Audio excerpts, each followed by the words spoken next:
Gəlin birlikdə 11-ci sinif buraxılış imtahanı üçün nəzərdə tutulan mətni oxuyub tərcümə edək. Daha sonra mətn haqqında verilən suallara cavab verməyə çalışaq. Ümumiyyətlə gəlin mətndəki sözlər, elə sözlər var ki, onları bilməyə bilərsiniz. Onlara birinci diqqət eləyək. Bu sözlərin birincisi terraforming ola bilər. Elə mətndən də birinci onu görürsünüz. Terraforming, yəni terraformasiya, bir planetdə insanların yaşamaq üçün, bir planetin insanların yaşaması üçün uyğun bir vəziyyətə, uyğun bir hala gətirilməsinə deyilir terraforming.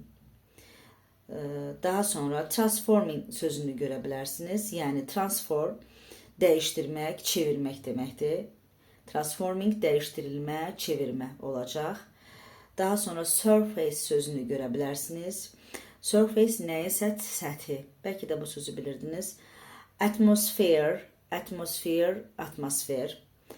Difficulties, yəni çətinliklər. Toxic, zəhərli. Magnetic field, yəni maqnit sahəsi. Daha sonra population, əhali. Materials, materiallar, resurslar. Technology, texnologiya. Humanity, insanlıq. Settle, feil kimi, məskunlaşmaq, yerləşmək. Native life, yəni canlı həyat, yerli həyat, belə deyək, yəni planetin özünə məxsus canlılar. Destroy, məhv etmək, dağıtmaq. Careful, ehtiyatlı, diqqətli. Harm, isim kimi zərər, feil kimi zərər vermək mənasına gələ bilir. Başlayaq mətnimizi oxuyub tərcümə etməyə sizinlə bir yerdə. Terraforming Mars means changing it from planet where humans can live to one where they can.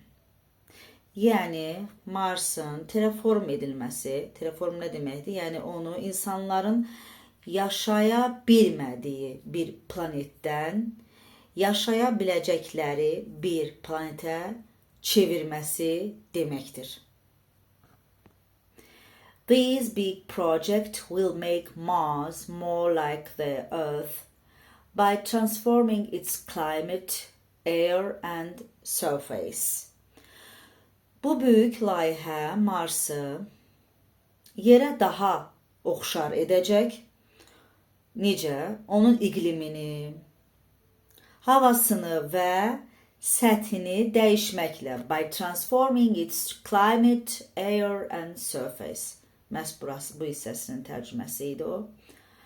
Mars has some good things that make it the best choice for terraforming. Yəni Marsın terraformasiya üçün, yəni bayaq demişdik mənasını, ən yaxşı seçim olmasına səbəb olan bir neçə yaxşı cəhətləri var, müsbət cəhətləri var. It has water and its past suggests it had a thick atmosphere like the Earth.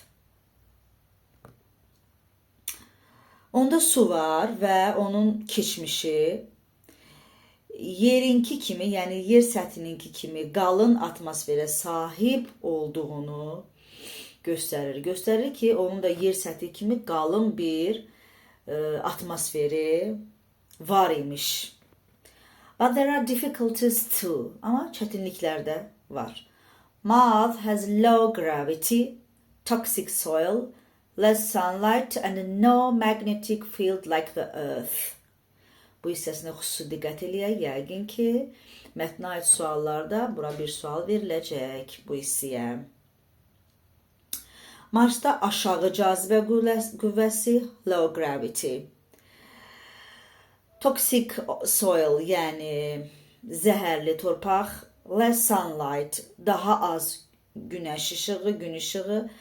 And no magnetic field, yəni maqnit sahəsi yoxdur. Yer kürəsində olan maqnit sahəsi yoxdur. As our population grows, yəni əhali artdıqca, we might need to live on planets like Mars. Bizim Mars kimi planetlərdə yaşamağa ehtiyacımız ola bilər. These could help us to consume the energy and materials in our solar system. Bu bizə kömək edə bilər, istifadə etməyə kömək edə bilər. Bu, Güneş sistemimizdəki enerji və materiallardan bizim istifadə etməyimizə kömək edə bilər. Consume, istifadə eləmək. However, a group of people argue. Amma bir grup insan deməli mübahisə edir. If we can make Mars livable with today's technology. Nəyə görə mübahisə edir? Bugünkü texnologiya ilə Marsda yaşamaq üçün əlverişli bir şərait varmı? Bax, bununla bağlı sualla mübahisə edirlər. Yəni orada yaşamaq bugünkü texnologiya ilə uyğundur ya yox. Some worry about the high cost and if it's right to change a planet so. Bəziləri high cost, yüksək gəlir, yüksək xərclərlə bağlı narahatçılıq çəkirlər və bir planetin bu cür dəyişdirilməsinin düzgün olmaması barəsində düşünürlər. If it is right, düzgündürmü bunu dəyişmək? To change a planet so, belə bir dəyişikliyə uğratmaq düzgündürmü? Bax, bunun haqqında buna görə narahatdılar. But others think it will ensure humanity's future by settling on other planets. Digərləri də inanırlar ki, düşünürlər ki, it will ensure təmin etmək, bu təmin edəcək. Humanity's future, insanlığın gələcəyini təmin edəcək. Nə ilə? By settling on other planets, yəni digər planetlərdə məskunlaşmaq, insanlığın gələcəyini təmin edəcək. Bəziləri də belə düşünür. However, there are risks too.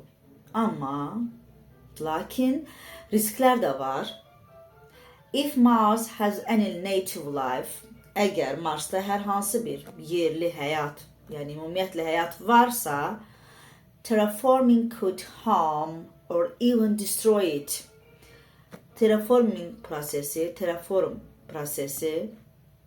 nə edə bilər? Ona ziyan verə bilər, dağıda bilər o həyatı, tamamilə məhv edə bilər. So, terraforming Mars could make it the second home for humans. Ona görə də beləliklə Mars'ı insanlar üçün ikinci evə çevirmək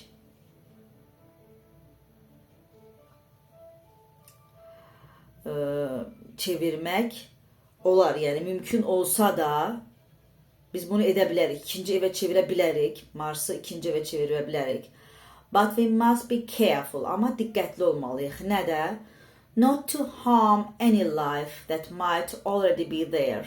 Not to harm any life. Hər hansı bir həyata mövcud ola biləcək bir şeyə ziyan vurmamalıyıq.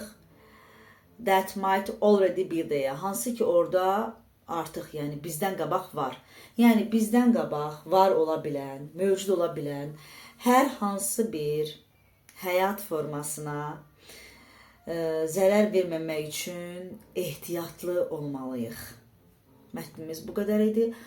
Bundan sonraki dərsimiz mətn haqqında suallarla bağlı olacaq.